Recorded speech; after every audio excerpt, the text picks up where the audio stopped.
For the last month, wildfires have burned on the island. First, the fire near Cameron Lake, which is now under control. Now, the ongoing Mount Underwood fire south of Port Alberni continues to burn out of control. It's closed the road to Bamfield and Anakla. The last estimate had the fire at more than 3,400 hectares. BC fire crews and local fire departments have been out fighting these fires. And our next guest thinks these crews could use some more assistance from the federal government. Gord Johns is the New Democrat MP for Courtenay-Alberni and joins us on the line. Gord, good morning. Yeah, good morning, Gregory. Just before we get to the national strategy, what's the latest you're hearing and seeing from people in the region about the concern over Mount Underwood? Well, certainly, I'm looking out my window. I'm here in Port Alberni, and the skies are filled with smoke. So there's a lot of anxiety. We're waiting for the latest report from BC Wildlife Service. And I mean, just before we even get started, I think it's without saying just the tremendous heroic effort of the firefighters, that both on the ground and in the air, that have been doing this incredible work, putting their lives at risk, fighting these fires, both Wesley Ridge and, here right now at Mount Underwood, right outside Port Alberni. And just firefighters coming from all over the island, and first responders that have been stepping up, the emergency preparedness personnel. And I just can't say enough about the local leadership, First Nations, chiefs and councils, and mayor and council here in Port Alberni and regional districts throughout this both fires and the province of BC and BC Wildlife Service. They're just doing a tremendous job and really what is a catastrophic situation. And of course, we're accustomed to thinking of wildfire, forest fires being a provincial responsibility, the response. What role do you think the federal government should play in wildfires? Well, I think they need to play a much bigger role. Over the last 5 years, we've seen, a dramatic increase in wildfire. We've seen a huge increase in greenhouse gases that have been emitted into the environment.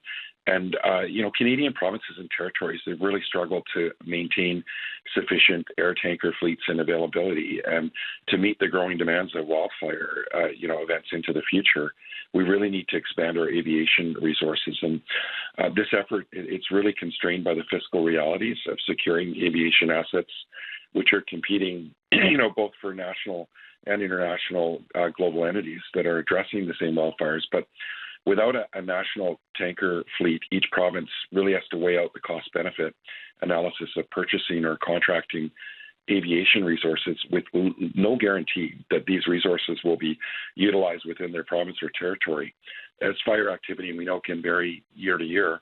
And, what we're doing is putting forward a proposal, and this was pre these fires in my riding, that, promises a pan-Canadian solution to address these challenges and provide a national fleet of air tankers by converting, some of the C-130 aircraft that are being retired and looking forward at the Auroras that are also being retired. So using, Canada's military equipment that's being retired for public use and to serve the public in a way where we can combat, this climate crisis and fight wildfires with a wartime type effort, and also help us meet our NATO targets.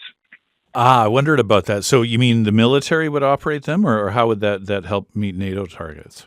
Well, right now we have Coulson that has bought some of the C-130s. They've converted them. They're using them and fighting fires right now, in United States, Australia, and South America. So why shouldn't they be doing that here at home? And it could be a public-private partnership that still allows us to meet our NATO requirements. And I've been working closely with the new federal minister, Stephen Fuhr, who's the Secretary of State for Defense Procurement. He's a BC MP. He lost his own home in a fire in Kelowna, so it's close to his heart. Yeah. And he's just been tremendous in his response. I mean, he doesn't have the devolution of power yet in his new role, so it's whether he can penetrate cabinet and we can get rolling on this. But he's been tremendous in, lending an ear and listening to the opportunities. Of course, I've been working closely with Coulson Aviation, who's based right here in Port Alberni, who are out there doing heroic effort, fighting fires here in our riding right now on both sides of the hump, and also around the world that are, global leader in night firefighting capability. But they're also using converted C-130s around the world. So, we need them to be using those here at home. And a fleet of those that could help with surge capacity needs, whether it be in Saskatchewan, Alberta, Manitoba, or right now in Newfoundland or Nova Scotia, would be instrumental. And like I said, no province or territory, really has the capabilities and capacity. And, we see time and time again the federal government being called in, but they don't have the equipment to fight fires like we need. They're providing important roles where they can move people around, which these C-130s can be converted right back to doing that. They're multi-purpose in the opportunities that they provide. But also, bodies on the ground and boots on the ground. I'm not saying that that's not important, but we really need the federal government to step up. I mean, this is a climate emergency. We're seeing it. I'm on the front line right now here in Port Alberni of that, and the people at Courtenay-Alberni. And it's time. It's long overdue, something we've been calling for. And also a National Fire Administration, which we've heard from the Canadian Association of Fire Chiefs for better coordination. Yeah, I was going to ask you about that before we wrap up, Gord. You have a motion in the House to establish an office of the National Fire Administration. What would that office accomplish? Why do fire chiefs across the country want a National Fire Administration? Well, I think just the scale and complexity of events that Canadian fire services are expected to respond. They've increased dramatically in recent years, and that trend is obviously anticipated to continue. So all levels of government in Canada are involved in aspects of fire and emergency management, and the collaboration and strategic coordination are necessary to prepare for major emergencies and ensure efficient use of resources. So there's a need to integrate a fire and emergency management perspective into policy and decision-making for other uses.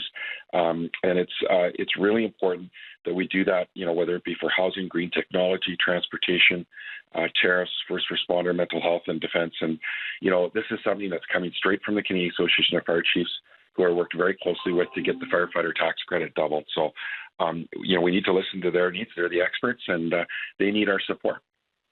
Well, Gord, thanks for joining us. Good to hear from you in Port Alberni this morning. Thanks for doing this.